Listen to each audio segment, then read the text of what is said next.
50 বছর বয়সী মহিলা ডিভোর্স চায় কেন? এক নারী, বয়স প্রায় 50 ছুঁই। হঠাৎ করে জানিয়ে দিলেন তিনি আর সংসার করতে চান না। তিনি এখন চুপচাপ করে নিজের মতো বাঁচতে চান। সব সম্পর্ক থেকে তিনি এখন মুক্তি চান। কিন্তু বিপরীতে তার স্বামী এই বিচ্ছেদ কোনোভাবেই মানতে রাজি না। তার যুক্তিতে সংসার অনেক দূরে গিয়েছে, মেয়ে বড় হয়েছে, এখন সময় শুধু দুজনে মিলে একসাথে কাটানো। কিন্তু তারপরেও অনুপমা মানে সেই নারী নিজের মতো করে বাঁচার সিদ্ধান্তে অটল রইল। শঙ্খনীল আর অনুপমা এই দম্পতির গল্প আমার মনে হয় অনেকেরই জানা আছে। সমাজে কিন্তু তারা একজন সুখী দম্পতি হিসেবে পরিচিত। 25 বছরের সংসার, তাদের একটি মেয়ে, সব মিলিয়ে বাইরের দৃষ্টিতে তাদের একটি সুখী পরিবার। অথচ আজকে অনুপমা দাঁড়িয়েছে বিচ্ছেদের জন্য কোর্টের রায় চেয়ে। বিচারক প্রশ্ন করেছেন, আপনার স্বামীকে অন্য কারোর সাথে সম্পর্কে জড়িয়েছে? অনুপমার হাসি মিশ্রিত উত্তর, আজও ওর জীবনে আমি ছাড়া অন্য কেউ নেই, আমি ওর সব থেকে প্রিয়। বিচারক বললেন, তাহলে কি কোনো নির্যাতন? আপনার ওপরে গায়ে হাত তোলে সে? না, ওরকম কিছু না।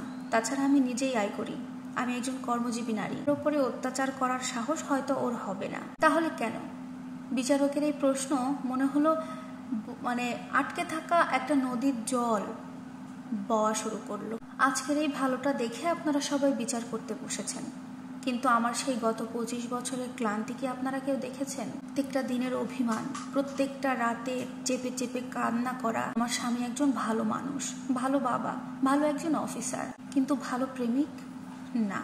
সে কোনোদিন ভালো একজন প্রেমিক হতে পারেনি। আমরা প্রেম করে বিয়ে করেছিলাম। আমার বিশ্বাস ছিল আমাদের এই সম্পর্কটা একদিন বন্ধুত্বে পরিণত হবে, ভালোবাসা থাকবে, যত্ন থাকবে। কিন্তু বিয়ের পরপরই সেই প্রেমিক আর প্রেমিক থাকলো না, হারিয়ে গেল সেই প্রেমিক। বউ হওয়া মানে রান্না শেখা, কাজের ভার নিতে শেখা, শাশুড়ির অপমান সহ্য করতে শেখা। এই সব কিছু যেন আমার জীবনে স্বাভাবিক হয়ে গেল। আমি তখনও আয় করতাম, কিন্তু তারপরেও সংসারের প্রতিটি দায়িত্ব আমি আমার নিজের কাঁধে নিয়েছিলাম, মাত্র একটা আশায়, আমি আমার সেই প্রেম ফিরে পাবো। কিন্তু তেমন কিছুই আমি পাইনি। শাশুড়ির গঞ্জনা, শারীরিক কষ্ট, ফিস আর ঘরের চাপ, সবকিছুর মাঝেও আমি চাইতাম আমার স্বামী শুধুমাত্র একটিবার পাশে এসে বলুক, আজকে দুজনে মিলে কাজ করি। কিন্তু সে সবসময় চুপ থেকেছে।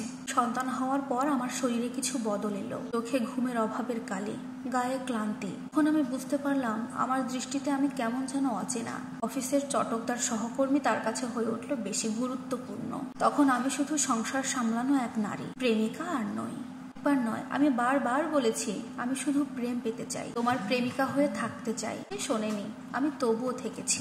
মেয়েটার মুখের দিকে তাকিয়ে আর স্নেহ থেকে তাকে আমি বঞ্চিত করতে চাইনি। কিন্তু আমার স্বামী, সে কি একবারের জন্য আমার অভিমান বোঝার চেষ্টা করেছে? সে আমাকে দিয়েছে সবচাইতে ভালো বউয়ের খেতাব, বন্ধুদের সামনে আমার সহ্য শক্তির ক্ষমতা, এগুলোর প্রশংসা করেছে, কিন্তু নিজের ভালোবাসাটা আমাকে কোনোদিন তুলে দেয়নি। অনুপমার কথা শুনে পুরো আদালত স্তব্ধ হয়ে গেল। এমন সৎ, এমন গভীর হৃদয়ের কথা শুনে কারো কিছু বলার থাকে না। বিচারকের চোখেও যেন জল। আচ্ছা, এই দাবি কি অনুপমার শুধু একার, নাকি এই গল্পটা আমাদের পৃথিবীর অনেক অনুপমার? এর উত্তরটা কারোর জানা নেই। তবে এটুকু বোঝা যায়, জীবনের প্রতিটি সম্পর্কে হৃদয় ছোঁয়া ভালোবাসা না থাকলে তা তখন শুধু দায়িত্ব হয়ে পড়ে। আর দায়িত্বে যদি মন তুষ্টও হয়, মনের আত্মাগুলো হয়তো চুপি চুপি কান্নাই করতে থাকে।